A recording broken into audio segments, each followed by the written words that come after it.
ရန်ကုန်မြို့ထဲမှာပရလောကသားတွေအကြီးအကျယ်စိုးမိုးထားတဲ့နေရာတစ်ခုရှိတယ်ဆိုတာကိုသိလာ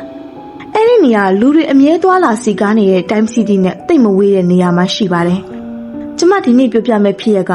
2019ခုနှစ်မှာမင်းခမ်းဆိုတဲ့လူငယ်တယောက်တကယ်ကြုံတွေ့ခဲ့ရတဲ့ဖြစ်ရက်ပါဒါပေမဲ့နေရာအတိအကျတော့ကျမထုတ်ဖော်ပြလို့မရပါဘူးဘာဖြစ်လို့လဲဆိုတော့အဲ့ဒီနေရာလောကနှစ်ခုကြားတကားပေါက်တစ်ခုလိုဖြစ်နေပြီလူစိတ်ဝင်စားအောင်အတိအကျဖော်ပြလိုက်ရင်မလိုလားအပ်တဲ့အနေအရာတွေဖြစ်လာမှာစိုးလို့ပါပဲ2019ခုနှစ်ရဲ့အောက်တိုဘာညတညပေါ့မင်းခန့်အတွက်တော့အဲ့ဒီညကဘာပြတ်တဲ့ညတညပဲချစ်သူနဲ့လမ်းခွဲခဲ့ရတဲ့စိတ်တရားကြောင့်ရှင်ထဲမှာမွန်းကျက်လွန်းလို့လှေတန်းဘက်ကဘားတစ်ခုမှမိုးမမြင်လေးမမြင်တောက်ခဲမိတယ်ညတကောင်12နာရီကျော်လို့လမ်းမတွေပေါ်မှာလူသူကင်းမဲ့နေတဲ့အချိန်မင်းခန့်တယောက်ရိုင်တိရိုင်တိုင်နဲ့လမ်းလျှောက်ပြန်လာခဲ့တယ်တမ်စီတီအနီးကလမ်းကြားတစ်ခုတည်းကိုရောက်တဲ့အချိန်မှာပတ်ဝန်းကျင်ကရုတ်တရက်တိတ်ဆိတ်သွားတယ်ရိုးရိုးတိတ်တာမဟုတ်ဘူးနော်လေတိုက်တန်အောင်မရှိတော့ပဲနားထဲမှာဥသွားလောက်အောင်အထိတိတ်ဆိတ်သွားတာအဲ့ဒီအချိန်မှာမင်းခန့်ကသူသိထားတဲ့ရန်ကုန်မြို့ထဲမှာမဟုတ်တော့ပဲနဲ့ Astral Plane လို့ခေါ်တဲ့ဝိညာဉ်လောကရဲ့မျက်နှာပြင်ထဲကိုခြေလမ်းမဝင်သွားခဲ့တာမင်းခန့်ခေါင်းကိုမောကြည့်လိုက်တဲ့အချိန်မှာမြင်လိုက်ရတာသူသိတဲ့ရန်ကုန်မြို့ကြီးမဟုတ်တော့ဘူးကောင်းကင်ကြီးကသွေးရောင်လွှမ်းနေတဲ့ခရမ်းပုတ်ရောင်ဖြစ်နေတယ်လမ်းမေးကတိုက်တာတွေကပုံစံတူတယ်ဆိုပေမဲ့အားလုံးကဆွေးမြေ့ပြက်စီးနေပြီးအနက်ရောင်အငွေ့တွေလည်းထွက်နေတယ်အဲ့ဒီမှာတင်မင်းခန့်တယောက်မမြင်အပ်တဲ့အရာတွေကိုစပြီးမြင်ရတော့တာပဲလမ်းမေးကဓာတ်တိုင်တွေပေါ်မှာလူနဲ့တူသလိုရှိပေမဲ့အရေးပြားမရှိတဲ့သတ္တဝါတွေကပင့်ကူလိုခန္ဓာကိုယ်မျိုးတွေနဲ့တွားသွားနေကြတယ်သူတို့ရဲ့မျက်လုံးတွေကမီးခိုးရောင်တောင့်နေပြီးမင်းခန့်ကိုစူးစိုက်ကြည့်နေကြတာပိုပြီးကြောက်ဖို့ကောင်းတာ Time City အဆောက်အဦကြီးရှိရမယ့်နေရာမှာအေယာမအနက်ရောင်ကြောက်တုံးကြီးနဲ့တိဆောက်ထားတဲ့ရဲတိုက်ကြီးတစ်ခုလိုမြင်နေရတာပဲအဲ့ဒီရဲတိုက်ကြီးစီကနေအော်ဟစ်တန်နဲ့ညီးတွားတန်နဲ့လေထဲမှာပြန့်လွင့်နေတယ်မင်းခန့်တယောက်ကြောက်ကြောက်လန့်လန့်နဲ့ရှေ့ကိုဆက်ရှောက်နေတော့လမ်းဘေးကဓာတ်တိုင်ချေးမှာထိုင်နေတဲ့လူတယောက်ကိုမြင်လိုက်ရတယ်အစကတော့လူပဲအမှတ်နဲ့အကူညီတောင်းဖို့လှုပ်လိုက်ပေမဲ့အနားရောက်သွားတဲ့အခါမင်းခန့်ရဲ့တကူလုံးလုံးဝအေးဆက်သွားခဲ့တယ်အဲ့ဒီလူကတခြားသူမဟုတ်ဘူးလူငယ်ရဲ့တစ်ဖက်ကမှနှလုံးရောဂါနဲ့ဆုံးသွားလို့ဆိုပြီးမင်းခန့်ကိုယ်တိုင်ရက်လက်စွန်းသွတ်တရားနာသွားခဲ့ရတဲ့သူ့ရဲ့အိမ်ကြီးချင်းဦးလေးကြီးဖြစ်နေတယ်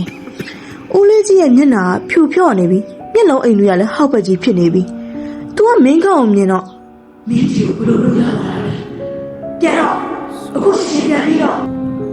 ့တုံရင်းနေတဲ့အတန်ကြီးနဲ့တတိပေးတယ်အဲ့ဒီအချိန်မှာလေမင်းခန့်ကသူရှိနေတာတီသူတွေရဲ့နေမြေဆိုတော့အသေးချာကြီးသဘောပေါက်သွားတော့တာပ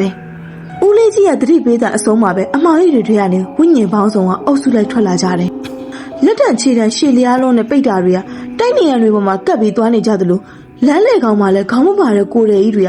လေထဲမှာတုံဆိုင်နဲ့လွင့်မျောနေတယ်ရုတ်တရက်မင်းခန့်ရဲ့နောက်ကျောကနေအေးစိတ်ခံစားချက်တစ်ခုကိုရလိုက်တယ်သူလှည့်ကြည့်လိုက်တော့မျက်နှာမပါပဲပါးစပ်ပေါက်ကြီးပဲပါတဲ့အဖြူရောင်ဝတ်စုံနဲ့မိန်းမတစ်ယောက်ကမင်းခန့်ရဲ့ပခုံးပေါ်လက်တင်မှုစူးစမ်းနေတာသူ့ရဲ့လက်ချောင်းတွေကအယိုးစုတွေလိုပဲအဲ့ဒီပရလောကသားတွေအားလုံးကမင်းခန့်ရောက်နေတာကိုတတိထားမိသွားကြပြီသူတို့အားလုံးကတပြိုင်နက်တည်းမင်းခန့်စီကိုလေပင်းတွေစောင်းပြီးကြည်လာကြတယ်ပြီးတော့တုံတုံရင်လှုပ်ရှားမှုတွေနဲ့မင်းခန့်စီကိုဝိုင်းလာကြတော့တာပဲမင်းခန့်တယောက်အော်ဖို့စူးစမ်းပေမဲ့အတန်းလေချောင်းလေးမှာပဲတစ်နေပြီသူတို့တွေကမင်းခန့်ရဲ့အသက်တက်ကိုရလို့တဲ့မျက်လုံးတွေနဲ့တဖြည်းဖြည်းတိုးကပ်လာတယ်မင်းခန့်အသေးအတန်နောက်ကိုပြန်လှည့်ပြေးတယ်အသေးအလဲပြေးနေခဲ့ပေမဲ့ခြေထောက်တွေကရှုံ့ထဲမှာနစ်နေတယ်လို့မျိုးလေးလံနေခဲ့တာပါ